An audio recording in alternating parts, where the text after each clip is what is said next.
Wow. That's Dr. brilliant. Jonny, hi, welcome to Moving on TV. The madness is reigning. It's so lovely to have you here. Thank you for inviting me. I Hello. appreciate it. You're welcome. Can you hear me properly? Can you see me? I can hear you. The screen is very small. I'll have to let you know that the little one's upstairs asleep, so I'll have to be quite quiet. But Okay. I think good. I won't play. Okay, I won't play your music then. Okay. I have actually played your song, Stars. I think it's the one that I actually downloaded. Stars. Okay. Lucky Which is all stars. about gratitude. And Yeah. moving on TV is basically the new positivity, the new love. It's a TV station based on respect and love and kindness and unity. And Starseed sister here.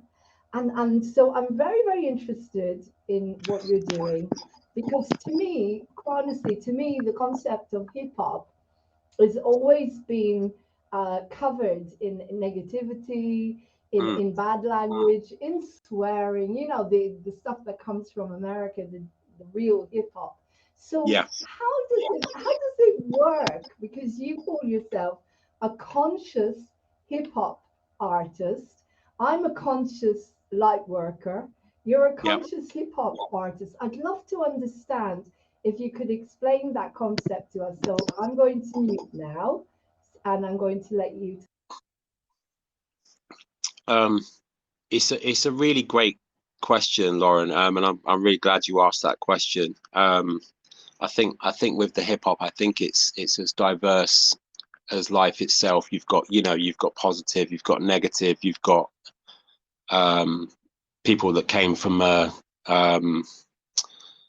violent upbringing, and obviously that's reflected in the lyrics. Obviously, you've got that people are real with that, and other people are chasing clout, so to speak, with that. So they're trying to emulate something that they're not coming from that life to get views, to get attention. Then you've obviously got, as you say, the conscious aspect, which is I think hinges on authenticity. I think it hinges on just being yourself. Like what I've learned over the last sort of 2 to 3 years, I'd say that authenticity is one of the highest values that I hold. And if you can obviously maybe possibly help to uplift someone or help to get someone to see something in a bit of a different light through something you've learned, and maybe you can pass that on, all the better. I'm all for that. So that's what I would say on that. 100%. Okay. Okay. So I've got you. You've come from Bristol. Yeah. Hello? Can you hear me? You come from Bristol. And so when did all of this start? I mean, I like to dig deep. My interviews are very, very deep and they very, very, I kind of flow with my intuition, whatever comes to me. Yeah. So when we go, how far does this go back? Did you start out as a just mainstream performer, artist, and then become a conscious light hip hop worker? Or did you actually start this way? I mean, can you take me all the way back, maybe even as far back as you can remember? Was there light work in there? Was there consciousness in there? Or were you just a mainstream artist? Okay. So my awakening story, if so to speak, would be probably around the sort of late 90s sort of time, maybe like around the sort of death of Diana, Princess Diana time. That was when I sort of realized that things that we were being presented with weren't in accordance with reality, so to speak. Obviously when 9/11 happened, I was like, oh, this is something that's been not shown in the way that was represented by the mainstream media. Going on further, obviously with the hip hop side of things, my dad, basically, he was running his own business, and he was in like networking a guy I met through him said to me, "Oh, Jonny, you're into your hip hop, aren't you? You're into like Snoop, Dr. Dre, all that." And I was like, "Yeah, man, yeah." And he was like, "Have you ever heard of KRS-One?" And I was like, "No, who's KRS-One? Never heard of him." And he gave me an album, a CD called The Sneak Attack in about 2003, 2002. And I listened to that, and I was like, that was, I'd been, I'd been exposed to, let's say, hip hop music or rap music before that, sort of as early as I can remember. But when I heard that album, I was like, okay, this is what I want to do. So a year or so later, me and a guy who goes by the name of Inglorious Poet, we made an EP, a mixtape called Stuck in a Matrix. And that was when I started my conscious hip hop journey, so to speak. So around the sort of 2006-ish. So yeah, I've been doing this a while. And then obviously a few years ago, I was like, right, it's time to get serious. And, time being what it is, it can be a little bit non-linear. So hopefully I'm still right on time. Great. Yeah. We were all doing our bit, for the awakening, all trying to do whatever we can to basically to keep ourselves sane and balanced and to help other people to stay sane and balanced. One of the pieces of music, I mean, I can't play the newest one for obvious reasons. I get wiped off the planet. You know Right. exactly what I'm talking about. I'm not able to put stuff like that on. Moving on TV, I've got to be very neutral, even though everybody knows what my beliefs are. We're free, and that's it. But the second one was about wars, and it just made me cry watching it because Wow. all of my consciousness. I grew up in Israel. My whole, as I said, I'm an Irish Jew. I grew up in Israel. My whole life was wars, which was a massive lie. I was in the army. I grew up all that fear and everything. That was the whole of my childhood, and I worked non-stop when I left Israel because I'm Irish. I didn't make that bit up. I didn't. Thank God I was Irish. I could get out of there and come back and still work and have a life. And so I created a massive song called Writing the Song for Peace with Jewish, Muslim, Christian, a whole mixture of kids, right, with one song about peace, love, and to counteract wars. And so we're totally on that vibration. So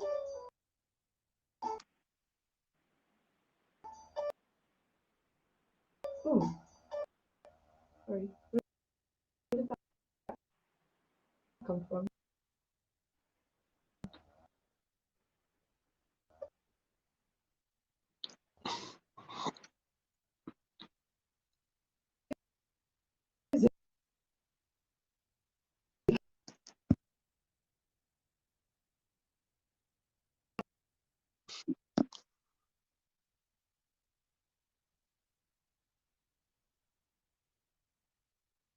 You still there?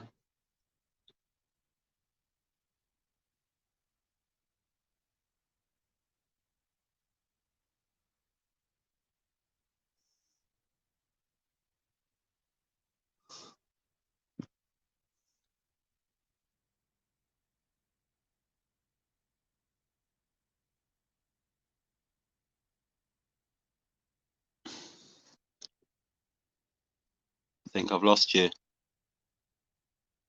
About that, Jonny, I lost you. There There we you're go. back. Yeah. I have to apologize. I'm editing at the moment. Okay, so what happened is because I was editing, it came on in the middle, so it's gone now. So as I was saying, on a serious note, our consciousness, everything, we are here to. We've ended wars, except they started the biggest war between us, which is not about color, it's not about religion, it's not about anything like that. It's about actually about staying well. So how did you get to the level of actually composing that? As I say, when I started to watch it's quite upsetting, to watch. It's sad to watch. Um, and you wanted to make a point about what wars do and how they tear our lives to pieces. So how did you get to the level where you created that video? Why did you create that video? Okay, so that was back in 2018, and that was my first music video. And that was one of those where that was something I just felt the need to address at that time. Like I'm very mindful of the fact that what you speak about and the energy you put out, we create, or our consciousness, what we focus our consciousness on, will bring more of that about. So obviously, it's always better to be pro peace or pro unity, like you said, pro love, rather than anti, fighting against war. We're anti drugs, we're anti war, we're anti, the V word. But it's sometimes difficult to strike that balance. Certainly for myself, like with my growth, I'm very mindful of the fact, I made the track that we can't play for obvious reasons, and I was very mindful of making that track because you just can't say that. It got took down from YouTube. That's by the by. But the first track, it really just came to me, and it was like, this is what I need to speak on at this time. So and the way I put it together, it was more of a kind of lyrical one, like the words I was using. Going back now, I wouldn't say they had the most meaning. Perhaps there was meaning in there, and there was a deep meaning that you can get from maybe some of it. But I would say, some of the lyrics were more just putting words together to make them sound good. Sorry, Just Jonny, being honest. yeah, because I'm aware that this is moving on TV, mental health, and people are very vulnerable. I wouldn't put that video on because it would just upset people, and Right. I don't want to do that. However, I would love for you to maybe do some of the lyrics. Could you maybe do some of the lyrics just so we can hear them? Would that be okay? Yeah, of course. Yeah. Thank you. So, trying to remember it now. So you don't want it with Jonny mnemonic on it, since I got in a harmonics, onyx and carbonics, you aren't on it. Rappers looking like Wallace and Gromit and their wallets. I do not think I honestly want it. Promise to God, if I hit one more, want us to bomb it? Iraq or Afghanistan, honest, I'll vomit. All this demonic music in the chart, in your car, bumping beats bang, bumper to bumper, bonnets to bonnet, to summit to sonnet. Jonny, right, wrong with a song. If you want it, it's a gift. Written the stars, gone with the comet. There's a war for your mind. What else do you want us to call it? Wealth belongs to the people. When do you want us to collect? Yeah, so that's part of the first verse there. Okay. Sorry. Right. Okay. So in a way, I mean, I write music. I'm a composer, but I don't write it as it is a stream of consciousness, But I'm more into melodies and lyric. I've never written hip hop or rap or anything like that. So talk a little bit about hip hop. What is it actually? What is it? How could you actually describe what hip hop is? Say to someone like myself who's not really into hip hop that much, who doesn't understand it that well, how could you describe it? Is it rap? I mean, you've got garage, you've got grunge, you've got hip hop. There's all these different, different types of music. Same way as we've got classical music. I love melodies. To me, it's very important. And you have got a good hook. As long as you've got a hook, then to me it works because it's something that catches you. But Yeah. what is hip hop music, and what is hip hop music, and how do you build that light, that consciousness even more into the hip hop music that you're presenting here? You're going deep with these questions, Lauren. These are great questions. So I would say I would go from the school of thought of KRS-One, which is one of my inspirations and why I started rapping. And he said a great quote, which was, Rap is something you do, hip hop is something you live. So hip hop is a culture. And obviously in the UK, you know, we've, like you said, we've got drum and bass, we've got garage, we've got like jump up, we've got all these different things. And then you've got UK rap. And obviously we do have a lot of US influences, because this is where the culture developed, you know, in the South Bronx in like the early 70s. But people were doing it over here just after that. Not a lot of people know about that. And Bristol, people doing it in Bristol in the 80s. So and living the culture. So that would be what I would say on that. Hip hop is the global thing that we're all part of, and rap is part of the art form. Rap is part of the soul expression, or the artistic expression, or the conscious expression of the culture. So I'm shining my light out there in the best way I can, as authentically I can, you know, being from where I'm from. I'm from Bristol. Do you know what I mean? So that's this is me doing it to the best that I can do it, you know. How do you, okay, what's the difference between rap and hip hop? Okay, so rap is the chatting, is the, you know, if I rap is what I was doing on the track, and hip hop is the culture that rap music came out of. Rap music was birthed by the hip hop culture.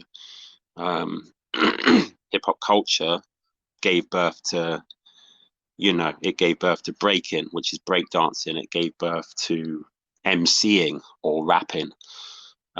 Gave birth to graffiti art. And obviously Bristol is a great place to be if you love graffiti. That's part of the culture. We've got some great artists around here. So that's another aspect. But we've been doing it over here for a long time as well, in our own way.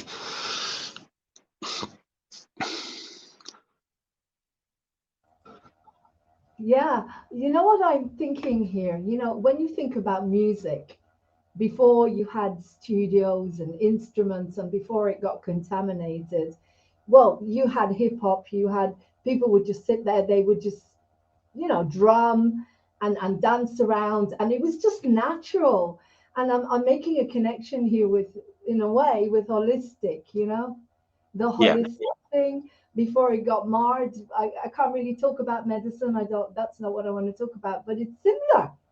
It's similar because everything got watered down, everything got contaminated. So this is just natural music. It's just natural music. Before people came along and learned how to play a piano or built or orchestral scores, it's basically taking music back to the basics, isn't it? That's all it is. It's always been there. I love that phrase as well, natural music. Like when I hear that, that really resonates with me, like natural music. I'll even maybe like put that in a rap or something. But yeah, it is natural music, because a lot of people are trying to be something, or they're trying to present a certain image. And I see it a lot. You know, I follow certain platforms in Insta and that kind of thing. I'm not going to say any names, but they're promoting a very, very specific output, and the mainstream do it all the time. But when as I say, you know, when you try to go against that, or not go against it, but when you try to put your own output out there, and it's contrary to that, you can, you know, you can sometimes shoot yourself in the foot. Sometimes it works, but you've got to do it your own way. It's the only way you can do it, Yeah. I would say. Well, music is music. This is the thing is, oh, it's really interesting, the synchronicity. I had someone on before who was talking about numbers and about likes and how people have become so, you know, so stuck in the culture of needing to have loads of people watching them and likes and support, and it does things to the brain where people feel really unhappy. And she was talking about that because everything that we're trying to do with the awakening, with the ascension, is to take everything back to the basics again, you know, to take away all the trimmings and everything that's on top, that's covering everything up, and take it back to just being, just opening your mouth and letting it come out, the sound, or the, you know what I mean, being I real, know. being natural, being, I know what I'm saying. I'm trying to connect the dots. I always do that. um, the core of what you are, without everything covering it up. You want to go back, back, back. And as I say, it's quite interesting that people don't know what hip hop is, or in the old days, you weren't allowed to play rock and roll because it always was devil's music, the Beatles and stuff. And people that are a lot older, that's how they look at hip hop. Oh my God, I mustn't listen to that. So here's a question, because it just came to me as I was talking. How did you get past that stigma of what people think hip hop needs to be? Um, I think I've always realized that that's what people want to hear, and people want to hear a certain thing from US artists. People want to hear a certain like trap music, grime, whatever you want to call, well, two different things, but people want to hear a certain type of urban music, shall we say. I don't like using that phrase, but over here. Um, so I was always kind of like, let's just do it. Let's just do it this way, and just, who likes it will like it, who doesn't won't, and so what? Just crack on with it. Um, because what else can you do if you're not? You've got to be yourself. And it took me a long time. It took me a long time to kind of finally put myself out there without fear of what people will think, or fear of, like, I made, the last track. Can you imagine what it was like for me to put that out there? I was like, well, that's where I'm at the moment. I've got to put that out there.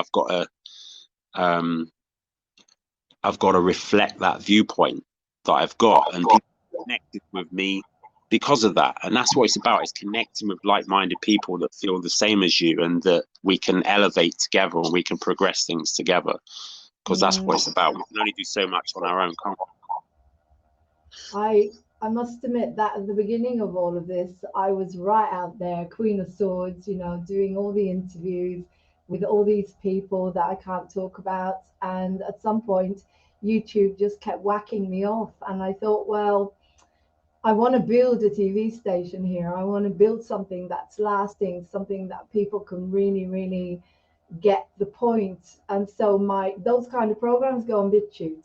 People can watch them on BitChute. I can't Yeah. put them on here, but I know exactly where we just got a comment, which I wasn't actually going to see. I don't know if you saw it before I actually whacked it off.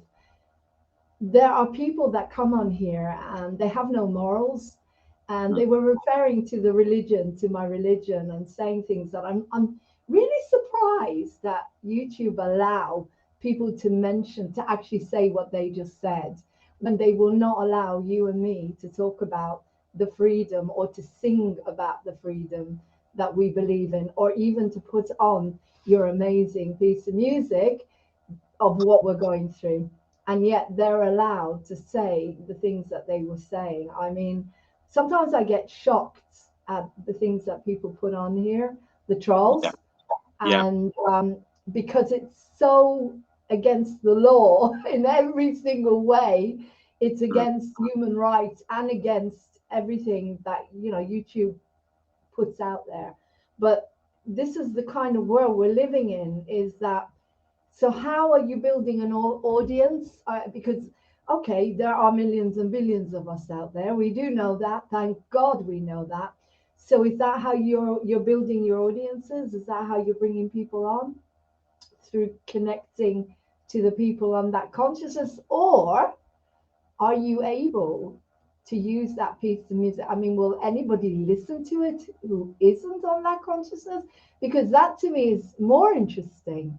That is actually more interesting. Do you have fans that are not on our consciousness, and yet they will still prepared to listen to that piece that you wrote, which we can't play on here and we can't talk about because we're Yeah, not.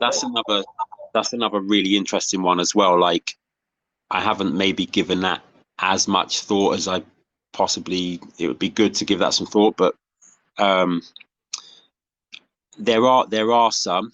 I mean, I know of a couple, just mates, just mates that I know, that I've known for a long time, that kind of respect what I'm doing. You know, they've got very different views from me, especially on the last track, the subject of that, but we respect each other, and enough to just kind of let it be.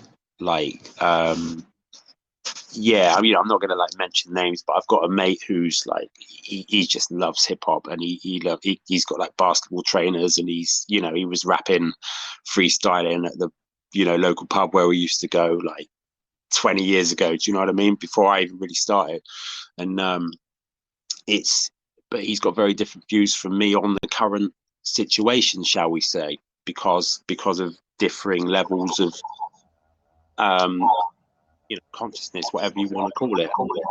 But it's just sometimes there's that respect there, but obviously on the flip side of that, I've also had people that can't deal with it, and they would just, they've blocked me or I've blocked them, or because there's just not.